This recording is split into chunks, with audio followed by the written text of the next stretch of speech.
Can I get a motion to approve the agenda, please, by Mr. Hall, second by Mr. Forsythe? All in favor? Aye. Any opposed? Okay. Legislator Sheridan will be attending remotely 107th Avenue, Treasure Island, Florida, and Legislator Jeanette has been excused from tonight's meeting.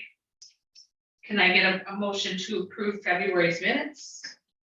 By Mr. Forsythe, Mr. Reagan. Is there any discussion? Seeing none, all in favor? Aye. Anybody opposed? First up, we have the Sheriff's Office. Sheriff Bigwood. Happy anniversary. I have a resolution authorizing the chair to sign a federal equitable sharing program agreement and the annual certification report for the Sheriff's Office, moved by Mr. Forsythe, seconded by Mr. Lightfoot. Right answer. So this resolution is our yearly resolution, enable us to get asset forfeiture from federal government. It's twofold. It's an agreement for yearly certification, and then it's a reporting process. Thank you. Does anyone have any questions? Seeing none, all in favor? Aye. Any opposed? Thank you very much.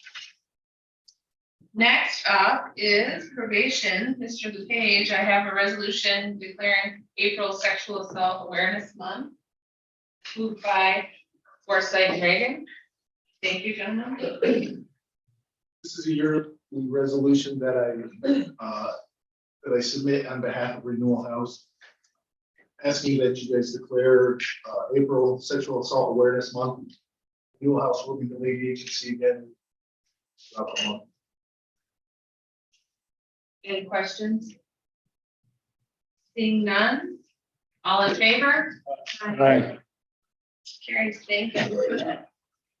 Next up, we have planning, Jason Botenhauer. I have a resolution designating April 2023 as Fair Housing Month, moved by Mr. Reagan and Mr. Forsythe. Right ahead, sir. Thank you. Staff brings this resolution forward every year at this time in the effort to further fair housing. This year, we're going to be doing some work with an entity out of Syracuse called Central New York Fair Housing, CNY Fair Housing. And we're planning an event with people at the ski center for a landlord information session on fair. Any questions? Seeing none, all in favor? Aye. Any opposed? Motion carries. Next, we have a resolution proclaiming Earth Day in St. Lawrence County. Moved by Mr. Reagan and Mr. Forsythe, first and second. Thank you.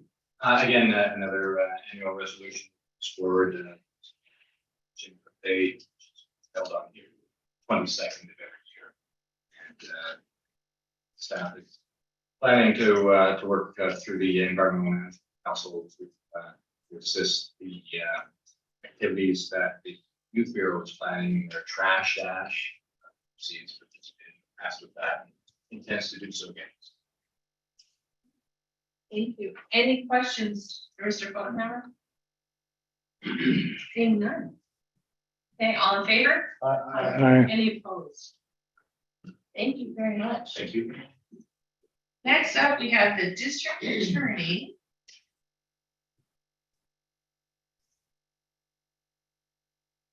I have a resolution modifying the 2023 budget for the district attorney's office for the Faro Zone equipment purchase, moved by Mr. Burke, seconded by Mr. Forsythe. Right ahead, sir. Thank you. So this resolution is for the 3D scanner. The prime seed mostly is what it's been for.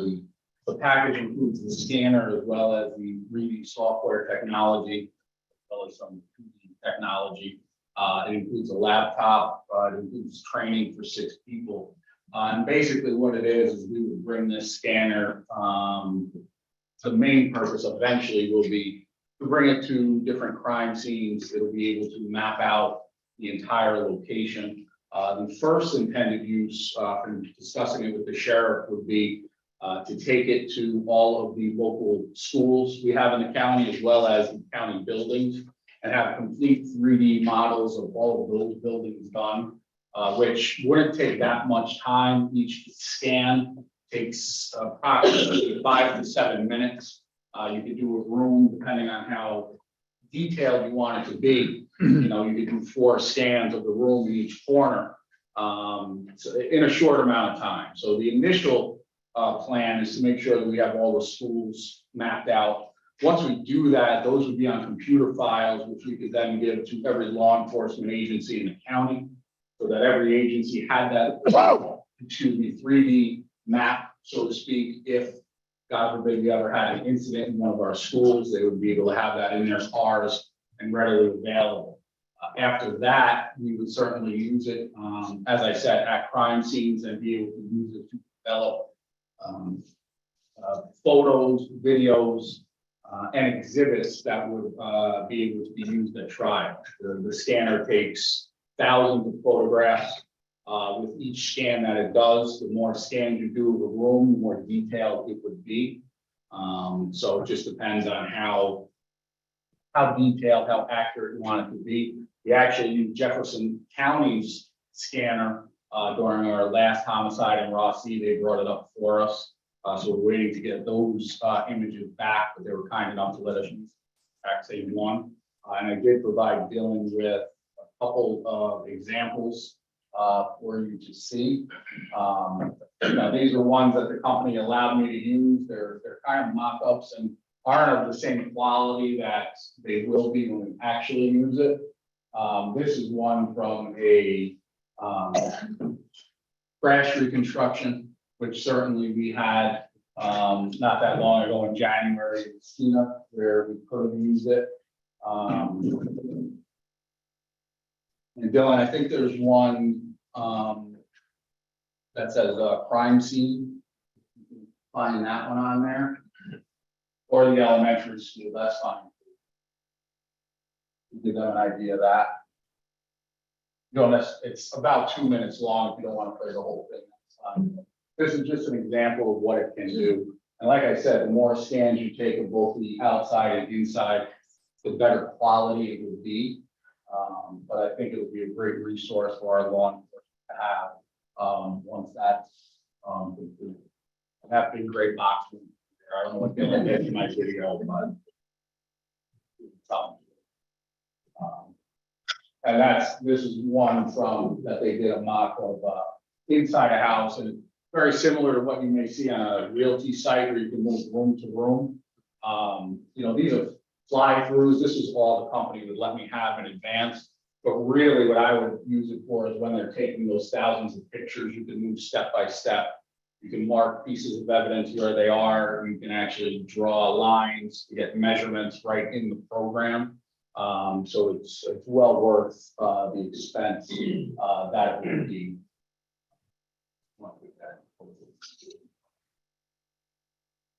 Margaret Hatter was first. Thank you, Madam Chair. Mr. Pasqua, looks like a great investment. I'm curious, though, I don't understand why it would go through your department and who would be trained, or why it wouldn't go through the sheriff's department. And would they be trained? Because I don't know who collects evidence, it seems, but it seems like they do. Yes, they are the ones who collect it. This is being done in conjunction with the sheriff's department. So it obviously would be county owned, and it would be stored with the sheriff's office. There's the initial expense, which we have asked the county to pay, that initial purchase price. But the sheriff and I have agreed to pay the yearly maintenance or updates to it, which would be approximately $8,000 a year. We've agreed to split that cost amongst ourselves, so that the county doesn't, we don't have to come back to you for that money. We pay for that forfeiture funds between the two of us. It's a package. 6 individuals, I believe it is, can be trained to use it. 5 of those would come from the sheriff's department, as well as my investigator, and then as I've discussed with the sheriff, any local agency that needs it, that would be available to them, whether it be with a sheriff's detective or the investigator in my office. Thank you very much. That explains. If I could just have the sheriff speak a little bit to it. Sure, so it's a co-resolution. But I know everybody in this room is really sensitive. Here. So I kind of let him run with the ball here, but we're both doing it in conjunction with each other. 50-50 split with the maintenance and the house in my office, and like I said, 5 of our officers are gonna be trained in it, so they can go to other municipalities.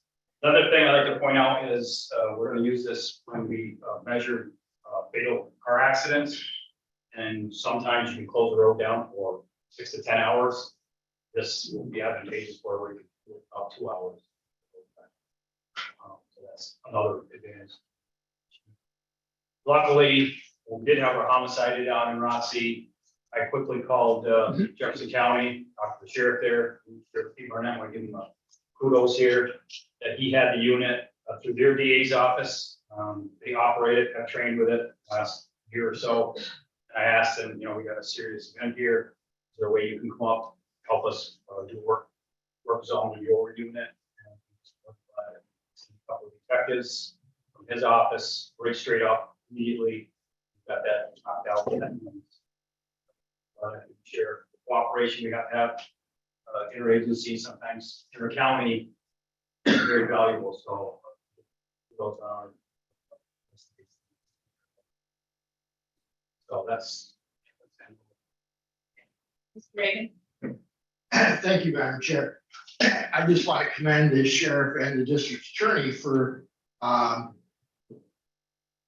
making this investment in equipment for the department. I've sat through, in my previous employment, when I was with the newspaper, I sat through a lot of trials and watched defense attorneys spend a lot of time cross-examining witnesses about who was standing, where, how far away, what the angle was, what was happening here, what was happening there. And often they can create a lot of confusion and a lot of you know, element of doubt, which is, you know, all they need to do in a criminal trial. And something like this can really do a lot to help the search for truth in one of these trials, because as you saw with the visuals, you know, they'll be able to point where things were, where things happened, what happened, and it'll make it a lot easier for the average person to understand what's being talked about. And so I think this is will do a great deal to help law enforcement and the district attorney's office get to the truth in many of these cases.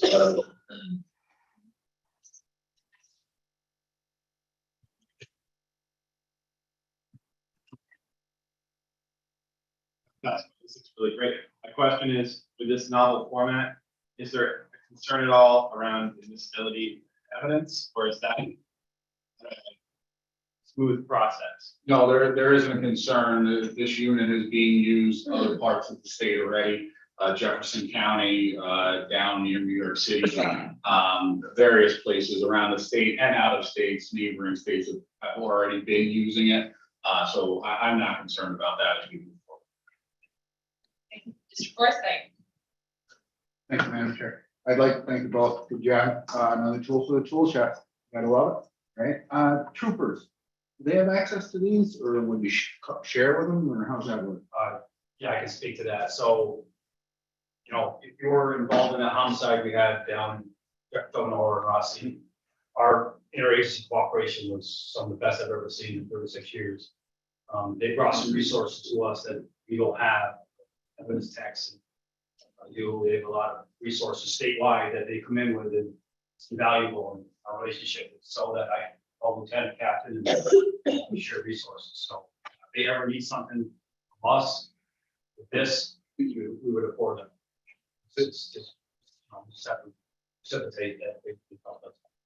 They do have certain instruments, especially for accident reconstruction. I don't think they have anything quite like this, which, as the sheriff said, if needed, certain. But then partake is good work. Anyone else? Oh, Mr. Burke. Gary, the showed an aerial view. I mean, was that just for? So, demonstration for? yeah, so the flyovers, I think what they do would probably start out high like that, but the station is actually, only 5-6 feet off the ground. And it rotates and spins and takes photographs. So even as you saw in that aerial view, what you're actually seeing, that it's actually taking photos of, you're not really seeing anything that's up in the air. All you're really seeing is what's on the ground as they come in. So with those fly-throughs, they're starting at a high angle potentially. And that can all be changed too. You can start that fly-through, at the front door of that house. The fly-throughs are nice. I'm more interested, which I'm not able to show you at this time, is more of all the photographs that it takes inside the house. You can actually walk through that house room by room, step by step, looking at everything because it has all those photos. And because it uses kind of a GPS, they overlap. So that's how you get the model of what's happening. That's the part that I'm more interested in, more so even than fly-throughs. But it's not necessarily an aerial system. That's just where whoever created that decided to start that. But yeah, so that's how it works, as far as I know. Very impressive. Mr. Ganesh was next.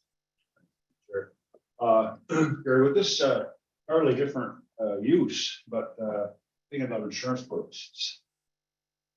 If we wanted to, so we've got a lot of, Sam's got a lot of properties in loss prevention. Could we take pictures, 3Ds of our spaces?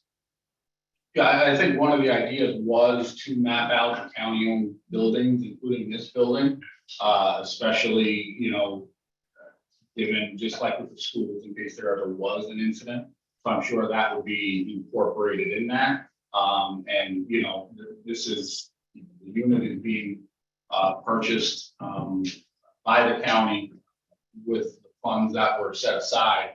So this isn't like it's coming from grants, specifically that has to be used by my office or the sheriff, which is why I think we're able to use it for the schools, use it for the county building. We'll obviously be trained and it's got that main purpose, but I don't see any issue with using it to map the county buildings or the. Back to Mr. Hall. Was there any ongoing IT support that this would require, whether it's vendor or internally provided, or would there be a cost associated? I don't believe there'd be any additional cost besides what we're paying initially with the package, and then that yearly, it's $8,000 to $9,000 that we have to pay for to make sure that the software is up to date with the company, and through them.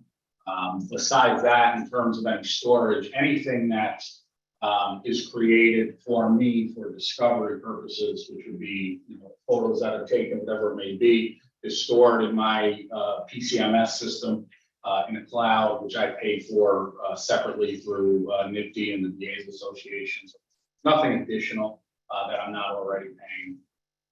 If I may. So if there's a point where we don't continue that 8,000 to 9,000 per year in support or software upgrade, we wouldn't lose access to any of our archived information. And would we be able to continue using the device? We certainly wouldn't lose access to anything we've already done because that would already be downloaded and stored in our files. And I don't believe we would lose access to it unless it came to the point where it became obsolete and couldn't be used anymore. Anybody else? Seeing none, all in favor? All right. Aye. Any opposed? Motion carries. Thank you. Thank you. Both of you, thank you, Chair. Next up, emergency services and resolution modifying the 2023 budget. The Office of Emergency Services for the St. Lawrence County Hazardous Materials team.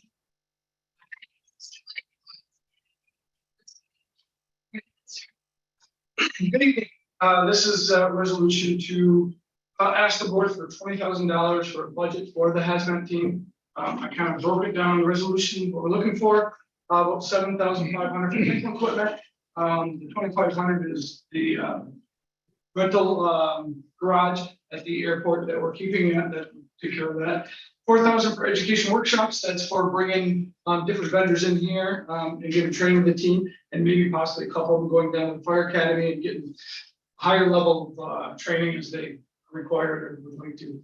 Equipment repair, some of the equipment, especially our trailers. The trailers are very old. We got to replace both jacks on the front, lighting inside and whatnot, and other fees and services. That $3,000 is for the paid staff of Messina Fire. They've agreed to do monthly checks on the trailer to make sure all the monitors are working, they're calibrated, all the packs are ready to go for us.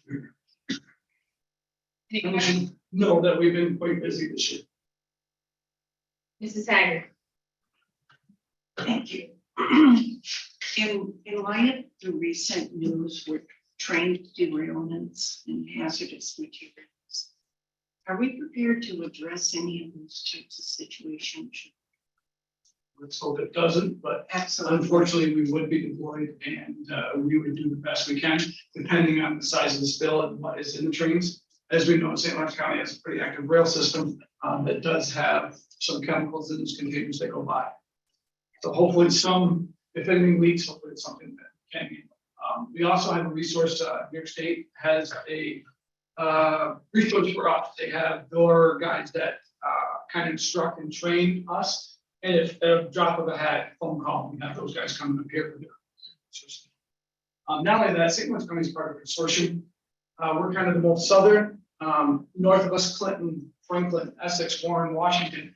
We all get together and we apply for a grant together. So we do get some equipment. This past grant, we've got a couple of propane flare kits. So far here in St. Lawrence County, we've had to do that twice. That's where an underground tank or above ground tank is leaking. We can't do anything with it, but we hook hoses up to it, put it off to a safe distance and set it on fire and let it burn out. The ones we're looking at getting, we can inject water into the tank, which allows more propane to flow, so we can burn it at a much faster rate. That's what kind of source we've got money coming from those other grants and stuff. We're specialized equipment. Also, we have those counties for resources. We also have Jefferson County's team that's willing to come over. Franklin County's a decon team. And we do have a lot of resources if something does happen that we would call for help. That's great, thank you. Mr. Fay. Basically, adding to what she said there, a number of years ago, right behind the old Agway building, we had a train derailment right there. There's an awful lot of students. Yes. And basically, we increased the speed limit to 25 miles an hour. We had this track set down and replaced one night recently, last month. Correct. And I've had residents in Judson Street complaining now of the noise of the trains going at that high rate of speed, the noise. I don't know how at some point in time, maybe you'll have to start with what I'm on the planning board.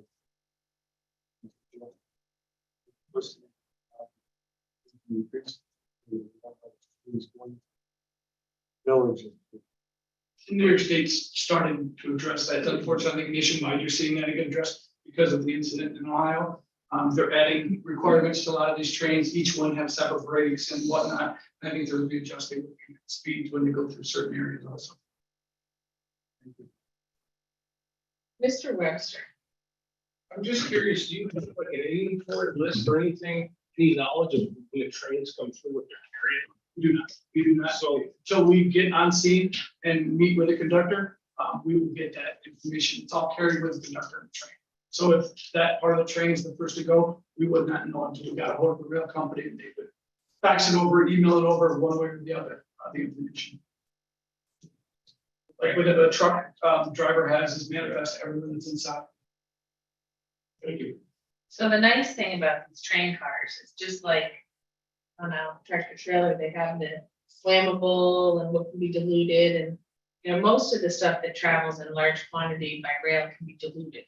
Very little of it is something that would just be flammable that you couldn't mix water. And like Chemicals that you could dilute out on some level. you've heard, you know, the old story from the police officer, and Jim could probably comment. If they can't see, if they can get the whole incident and then inside of the donut, they're good. Unfortunately, the hazmat team has to go further. So one thing I was just talking about is we stand back at a distance with binoculars first, get the numbers and stuff off the cars, then do our research about products inside. Yeah. And then wind comes into factor, what's downstream. We've had our incidents here in St. Louis County.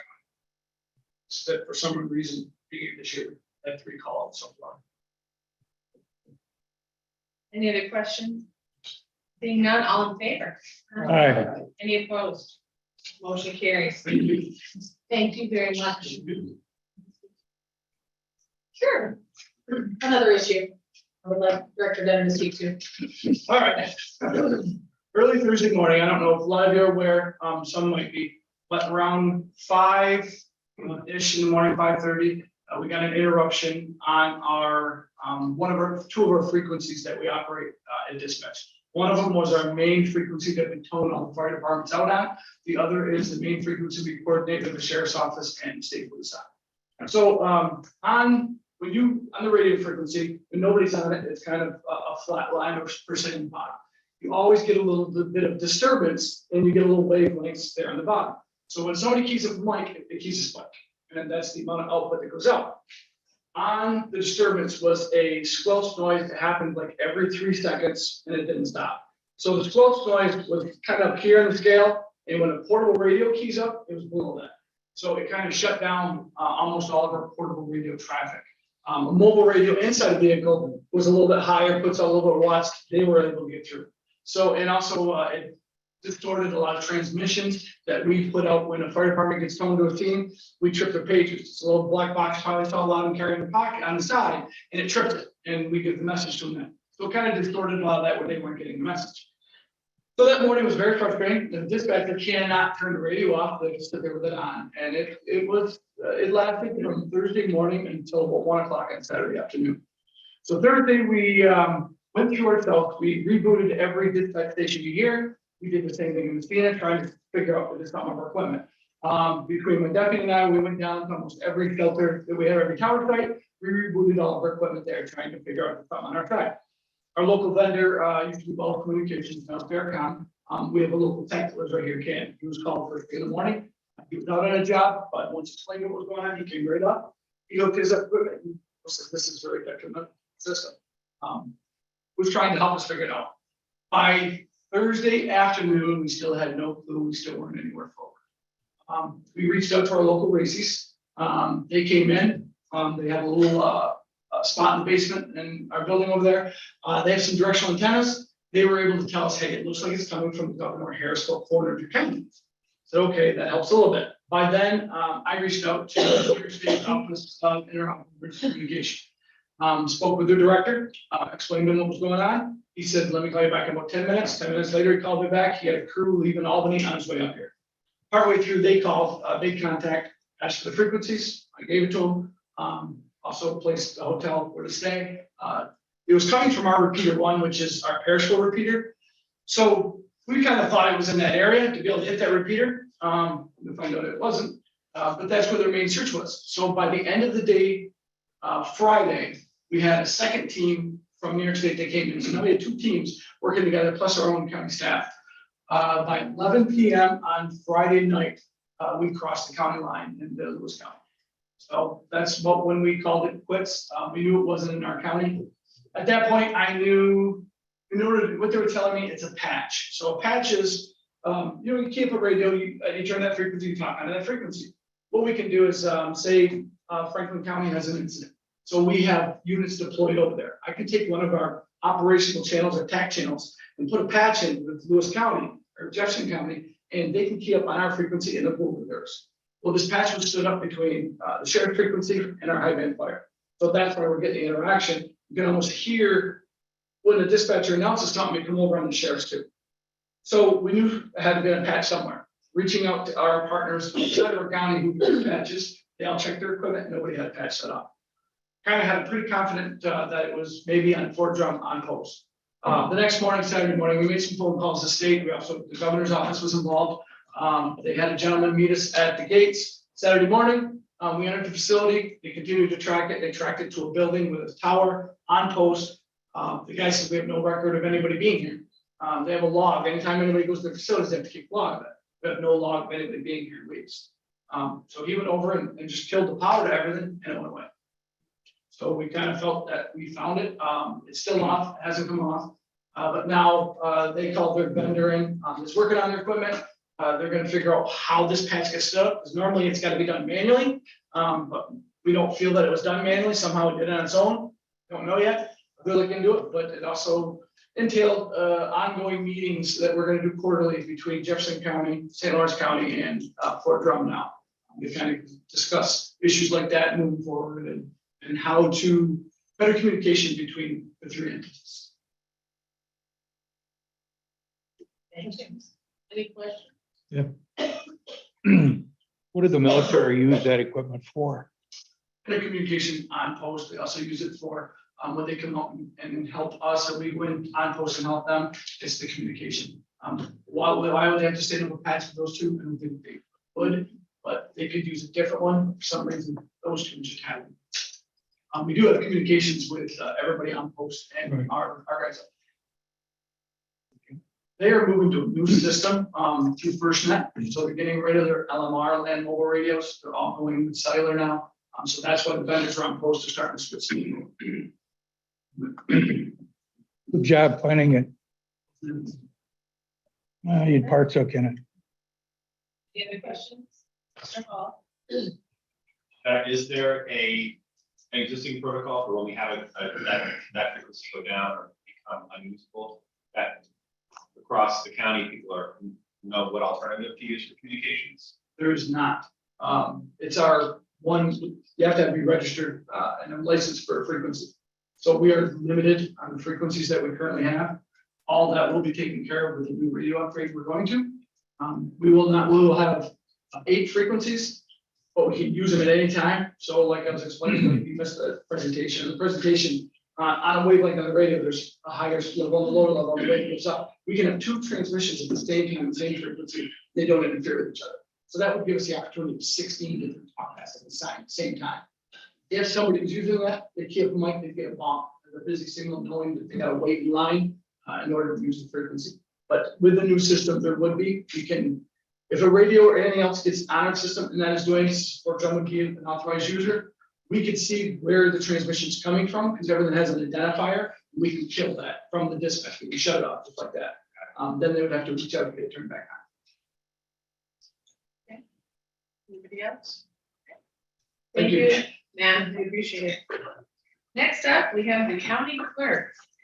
We have a resolution modifying the 2023 budget for the county clerk's office for the purchase of equipment related to turnkey management solution system, moved by Mr. Burke, seconded by Mr. Forsythe. Move right ahead.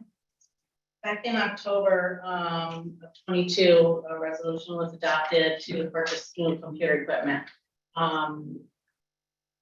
There was an inadvertent mistake on ordering some of those pieces of equipment. So this is to cover those. It was rolled over into. Any questions? Seeing none, all in favor? Any opposed? Motion carries. Next up, we have a resolution modifying the 2023 budget for the county clerk's office for the purchase of office furniture. Ms. By Forsythe, seconded by Mr. Fay. So this resolution is to purchase new office equipment for the county clerk's office and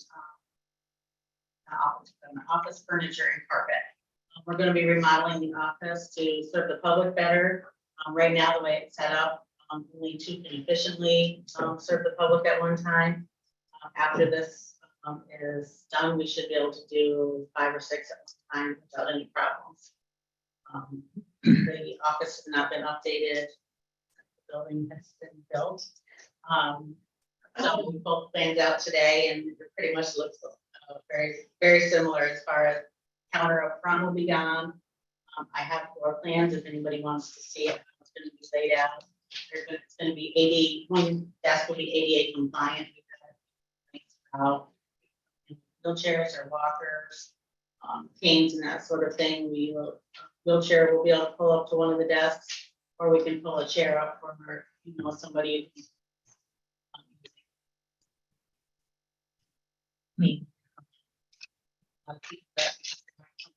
Around the center of the building now, carrying oxygen tanks. Sit and do business.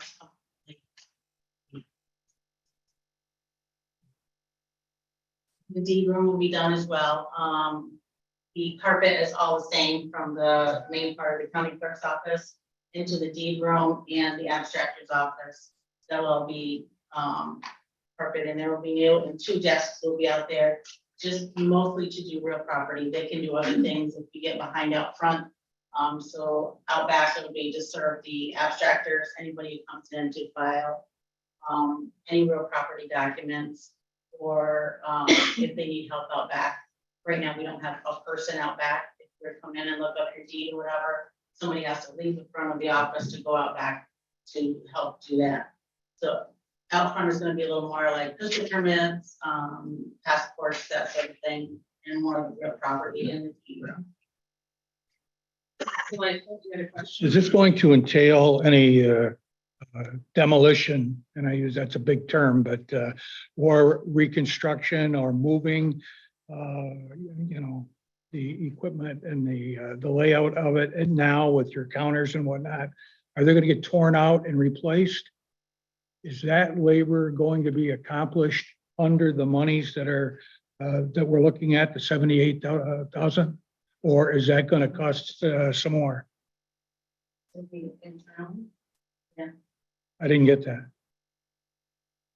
It'll be that this money is actually just for the carpet, just for the materials and the installation of the carpet. So we're going to bid this out, or is it going to be with county employees? It has been. So is it included? It's not included in the 78,000. Yes, the fee for actually doing the job. Okay, all right, that's what I meant. The demolition component will be completed by in-house staff. So Okay. removal of the desk, all that. This will be the installation and construction of the. Thank you. Anybody else? Of course. Yeah, I want to thank you, Sandy. She gave us a quick tour with Ruth earlier, and the carpet's not bad, but I'm partial with Ruth. And the walls look nice too. It's a project, but it's got to be updated. Well, the concern I had is those posts where the electrical comes through. Boy, spend a little bit more and have someone figure out how to do that right. And posts, all the wires come directly down in these little hidden posts. I don't know. It didn't seem quite right to me. Very nice. Yeah.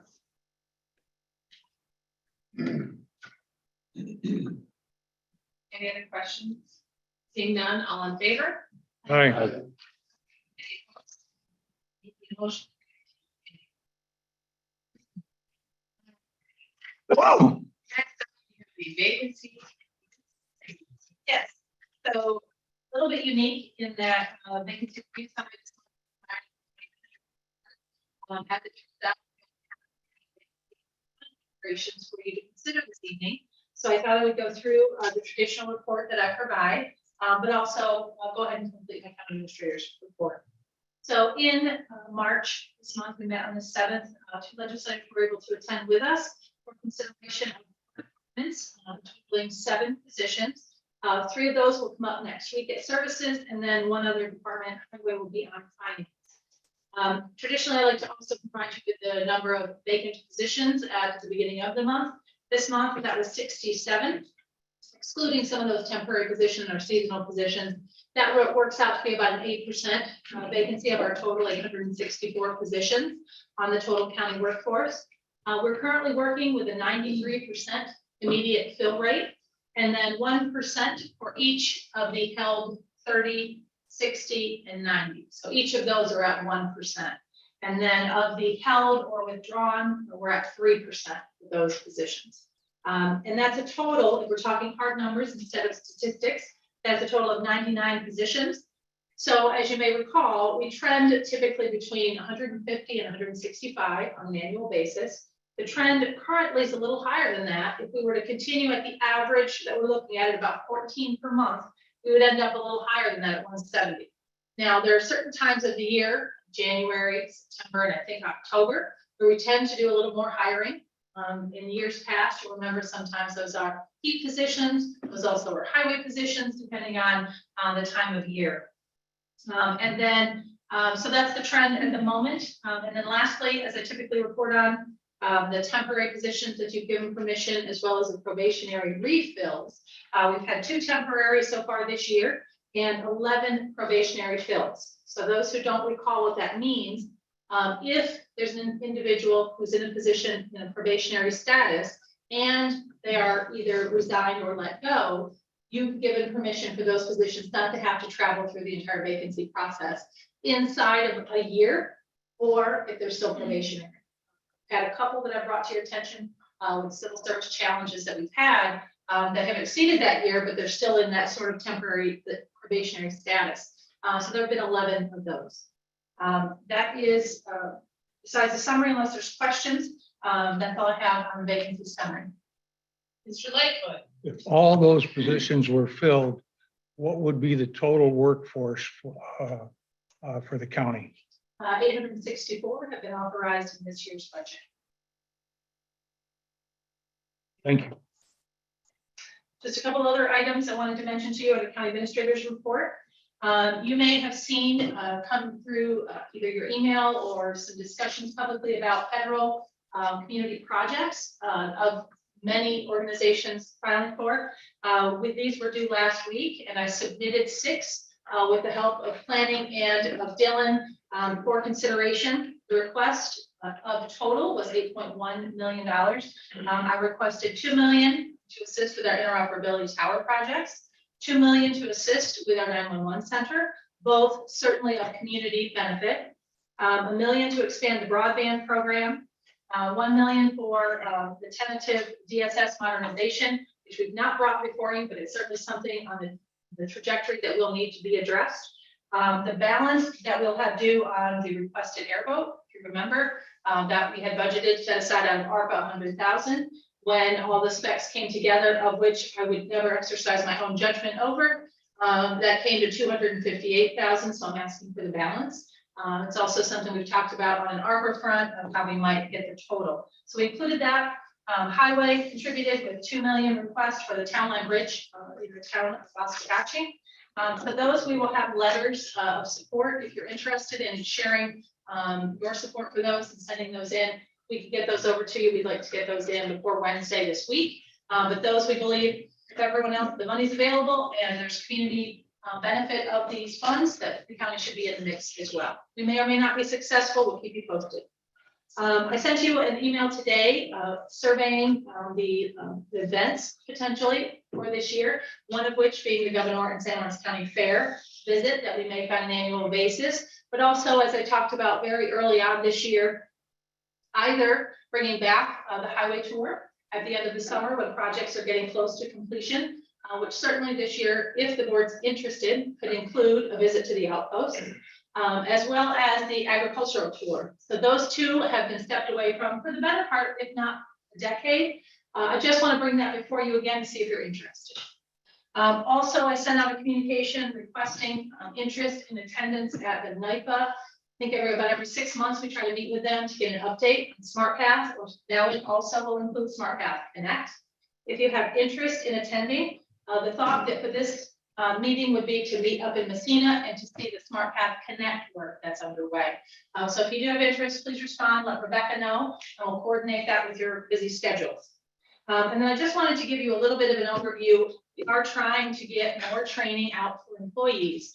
And so with some help from public health and from the Youth Bureau, we're going to be offering on a monthly basis CPR training with the Heart Saver component, along with first aid and Narcan training. So those are available for our employees to sign up and release time granted. It's certainly a skill that they could have to use at work, but certainly in life as well. QPR training we're going to be making available. That is the question prompt respond training. 2 of our department heads are trained in this area, and I think it's a skill set that everyone could use.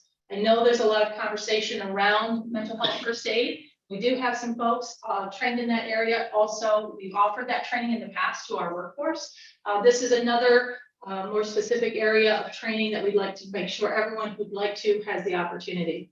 Also, I want you to know I'm amping up the leadership side of training associated with department heads. We have spent the last 3 years managing, and we've in some instances had to put leadership on the shelf.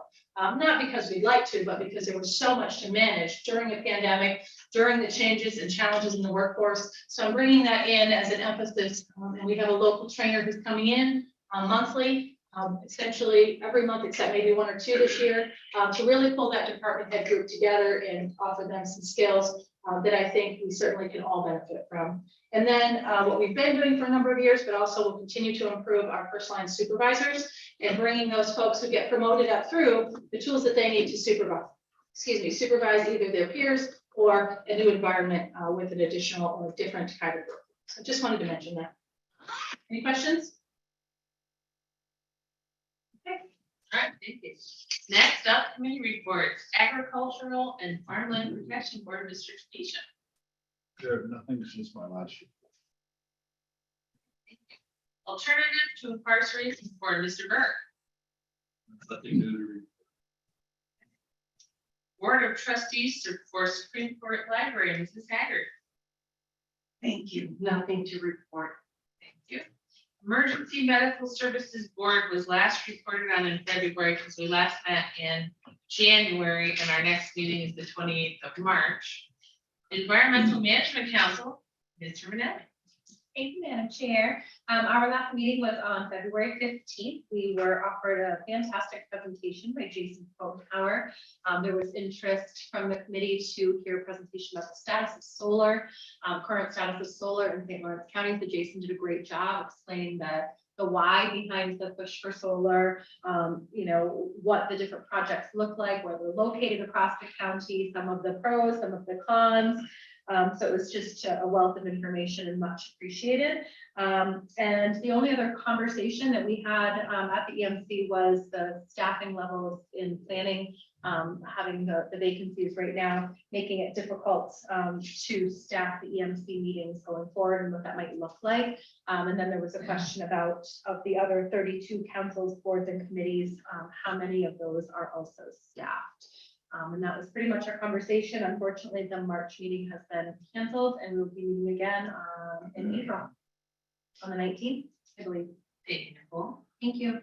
Fire Advisory Board, Mr. Tanisha. So Chair, we, Fire Advisory Board met on February 16th and was quite a lot of discussion regards to the Richfield solar project in the large battery storage facility that's going to exist.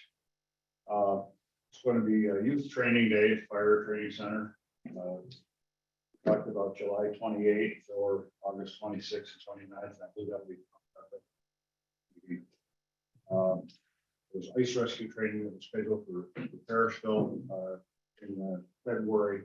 Not sure if that occurred or not. Discussion regarding the Ogdensburg dispatch, Santa County. Feedback was it was working as well as could be. One thing that came up, and Steve, I'm glad you're here. One possibility, the discussion was regarding requirements of fire chiefs on reporting line of duty injuries, yes, who what, was it? Probably the purchase and. So if the question is procedurally, which entities we get the purchase reported to how the. Like it. If the question is related to unrelated simultaneous filings on workers' compensation. So it's. Yeah, that's more what it is. Well, I will say that volunteer firemen have several variations. Not just restricted. Yeah. Volunteer firemen. You're getting too deep into it. You're getting too deep. Just is what are the requirements of the fire chief? If I'm at a scene, I have someone gets injured, what am I required to do? That's something that's already. Mr. Denner wanted to speak to that, if you don't mind. Mr. Denner, do you want to? We have a procedure for that. If an accident happened, the fire chief does call our office. We have a packet that we put together with Jody, between our office and Jody, we help the fire chief and put steps in, get all the paperwork filled out, so it goes. And they don't use it. So we do assist them on that. As for the line of duty death, we also have a packet that unfortunately we've had several of them in our county. So we've developed parts of the EMS advisory board and a lot of the chiefs that are very active in it. We have a packet that we can bring down to the fire department. It helps for the family and the fire chief itself, what the steps are to do, who to contact, all the way from the county level up to the state level. Well, it's just, again, it's good to know that we had a lot of folks at fire advisory board. Did not. Unfortunately, it wasn't. And last thing is our next meeting was Thursday, April 20th. Thank you very much. Anyone have any questions for Larry? 15 minutes. Inter-County Legislative Committee met at NISAC, and I did not go to NISAC, so I was not there. We haven't seen any meeting minutes from it. Next up, Jury Board, Mr. Sheridan. You're muted, Bill. Still muted. Bill, you're muted.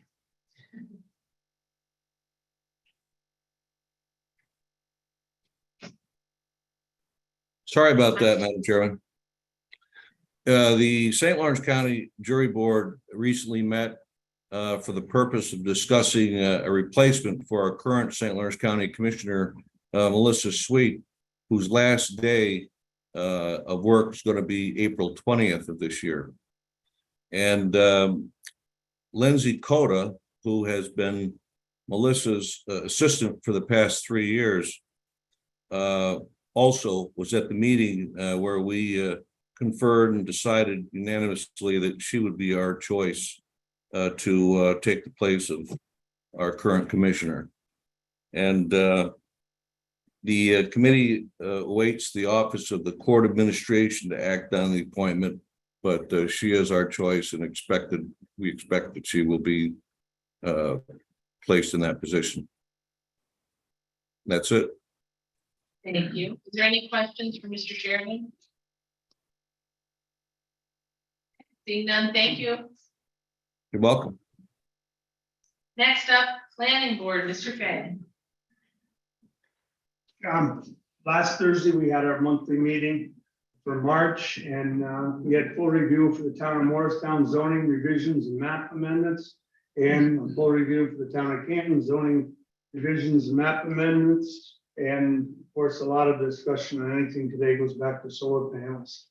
And we were notified that the 2023 Adirondack Planning Forum will be held in Saranac Lake on April 26th and 27th. And we should learn about any issues that affect the Adirondacks and any ideas, many maybe funding potentials. And I'd like to thank the board for, basically it wasn't directly from the planning committee, but I asked the board in the request that people gave me as a planning board member if our county attorney could show up to the meeting, and Jason or Hilda, both of them could show up at the meeting last week. And I think the meeting was very important because you've got a committee formed in Canton who's very concerned about solar panels. And basically, I think from the meeting, they came out that after discussion with the county attorney in Missoula, that we do care about what's happening. And I think that's awesome. Okay, Mr. Forsythe has a question. I do have a question. Dan, had the, last week I saw about the dog rescue facility in Canton. Did that come before the county planning board? It's not hit us yet. Maybe Jason can reply to that now for you. All right, Jason. Absolutely, Jason, want to come up and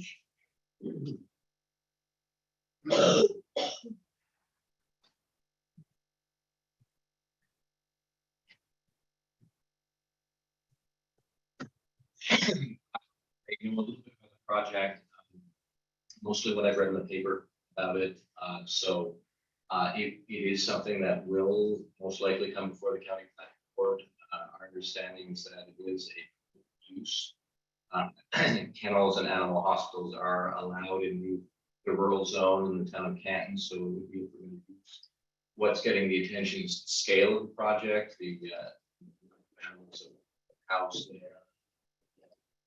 And potential impacts that could be felt in the surrounding neighbors. So it certainly is something that will be reviewed by the county. I don't know if I should do it now or under, but I had got it down, I can do it now. My concern was, when I first saw it on the news. Can you turn your mic on? Yeah, that's right. My concern was, I've had dogs on my family, everyone's had dogs, whatever. When you start bringing dogs in from out of country, that triggers a little bit of a sound and alarm for me. Whenever I visited pheasant sites or duck rearing facilities or whatever, you had to dress up in this suit, but they're always worried about contamination, some sort of virus or getting into their flock. When you start talking about bringing 500 dogs from all over the world, I've got some concern with that. And what I did, I reached out to Jolene right off the bat. I want to thank Jolene for getting back so promptly. I don't think she had seen the original article, but apparently she sent me a little blurb about it. We have a Board of Health member who is a veterinarian on the board, so they're looking in with the state. Currently, that type of facility has no oversight. Okay, a bill was signed into law in December that would give oversight to the USDA and ag markets, which makes me feel better. But I wondered if it had gone through the planning board or any of this, and really it just came out of the dark. It just came out of the blue. All of a sudden, there's 500 dogs coming throughout the world, coming to Canton, New York. And so I think interest has been piqued. I think it's great, but I just want to make sure it's done right. That's my concern. And then once again, thank you all. She got right back to me. She's watching it. Our curiosity has been piqued. So The process from our review.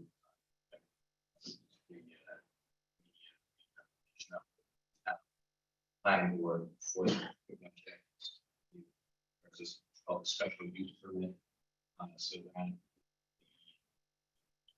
we refer to the town because of its proximity to state. Because proximity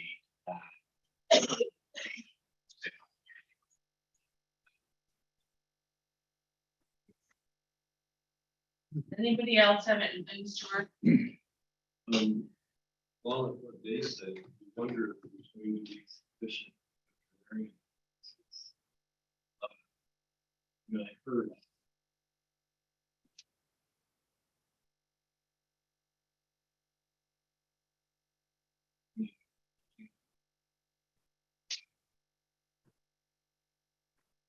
Anybody else?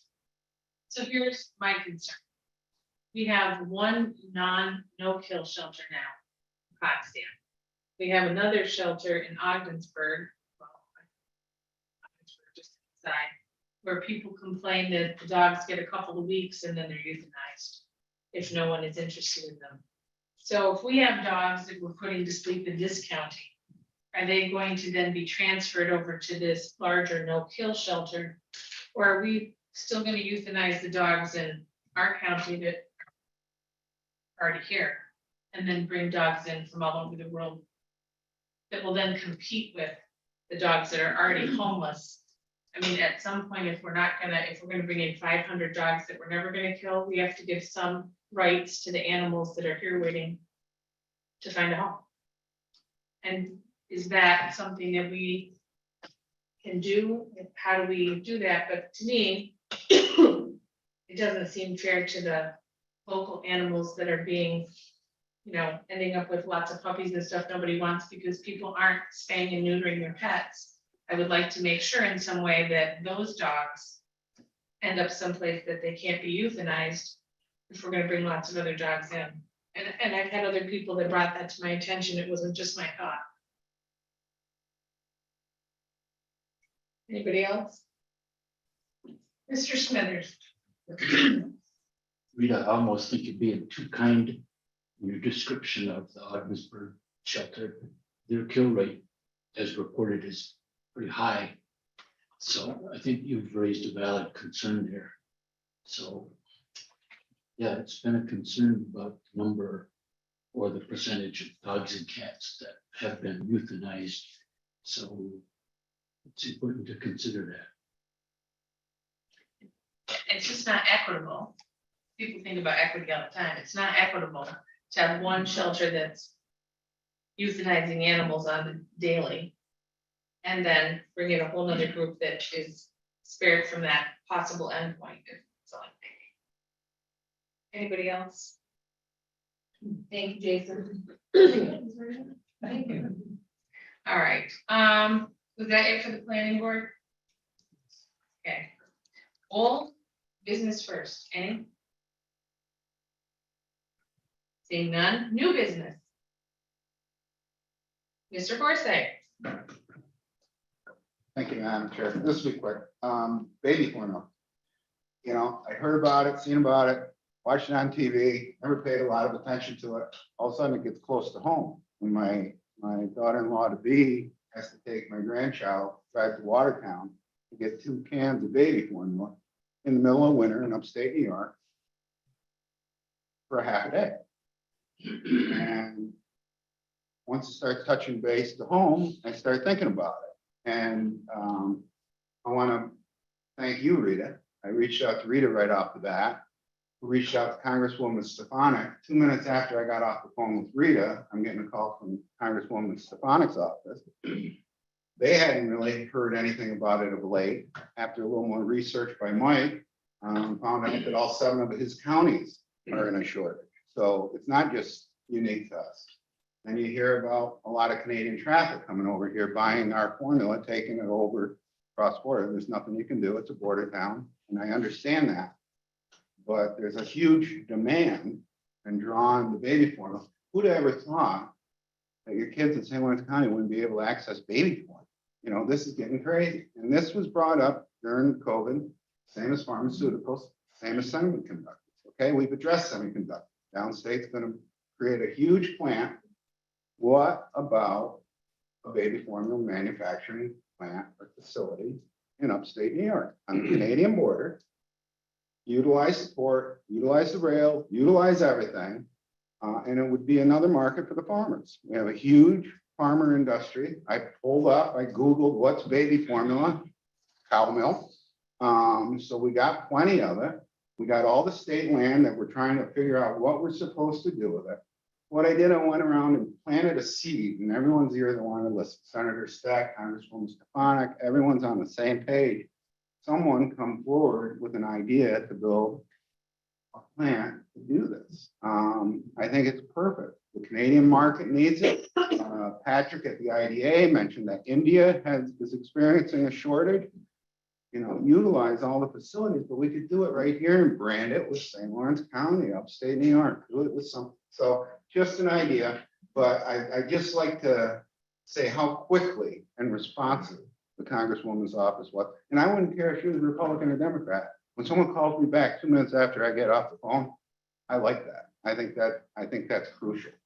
So that it's just something that's popped up, but it's getting a little too close to home for me, and I think it needed addressing. So Hopefully someone can follow through. The other is pharmaceuticals.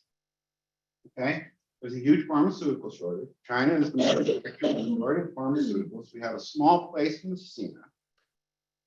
Why doesn't someone on one of these stay-home facility lands that we got all sorts of it, come up with a pharmaceutical solution, and manufacture our own pharmaceutical? You know, we can't rely on all these other places to do it. And someone's got to lead this effort. And I don't know who that somebody is, but it's my thought. Mr. Bailey. Thank you, Madam Chair. After you reached out to Patrick Kelly at the IDA, you know that he asked his staff to contact every infant formula manufacturer in the US, Canada, and elsewhere to try to interest them in a manufacturing facility here in the North Country. So I know that, you know, the effort to reach out is being made. The biggest problem you have with these kinds of things is you've got to find a company that is interested in doing it, is interested in making the investment, is you know, has the financial wherewithal to do it. And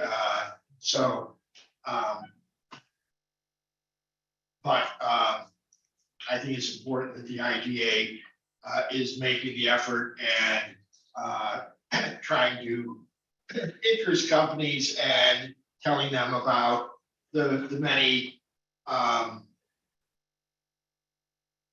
advantages that we offer in terms of our milk supply, rail, port, access to Canada.